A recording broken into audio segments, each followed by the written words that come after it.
En fonction de l'interface de travail que vous avez choisie dans le menu qui se trouve ici, les indispensables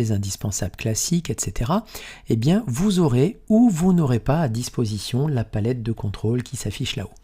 Alors, à mon sens, je pense que c'est utile de l'intégrer parce que ça va vous donner une sorte de double commande en termes de réglage au-delà de la palette de propriétés que nous allons aborder dans la séquence d'après. Mais plus la version d'InDesign que vous allez utiliser, bon ici il se trouve qu'on est sur la 2021 mais ça n'a pas d'importance, vous pourriez être sur la 2020, la CS6, etc. Vous aurez ou vous n'aurez pas forcément automatiquement à disposition cette palette de contrôle. Et donc notez bien que c'est en choisissant un environnement de panneaux, notamment les indispensables classiques ou typographie par exemple, qui vous la propose, que vous pourrez en disposer. Et à partir du moment où on a compris un petit peu que c'était modulable en fonction de l'environnement de panneau, eh bien, que faire de cette palette de contrôle? Eh bien, si je décide par exemple de créer un bloc image ici, je m'aperçois automatiquement que j'ai un certain nombre de réglages qui vont s'alimenter dans la palette de contrôle, d'ailleurs au même titre que dans la palette de propriétés, mais on en parlera juste après. Et donc, en prenant ma flèche noire et en sélectionnant le bloc que je viens de dessiner, je vais pouvoir naturellement le positionner manuellement. Pour cela, je n'aurai pas besoin spécialement de la palette de contrôle, mais imaginez à un moment donné que j'ai besoin, pourquoi pas, de repositionner en X, c'est-à-dire horizontalement, ou en Y, c'est-à-dire verticalement mon objet, eh bien je pourrais par exemple me servir ici de valeurs quantifiables en termes de positionnement horizontal et vertical. Et j'en profite pour vous parler d'un élément que vous retrouvez dans d'autres logiciels de la suite, je pense notamment à Illustrator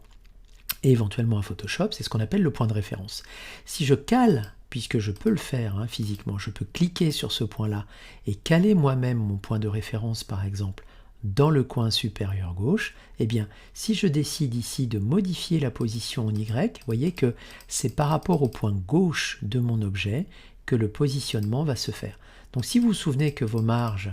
sont à 12 mm ou à 12,7 mm et que vous changez vos réglages après coup comme on l'a vu dans le menu page, marge et colonne et que vous remettez des marges à 10,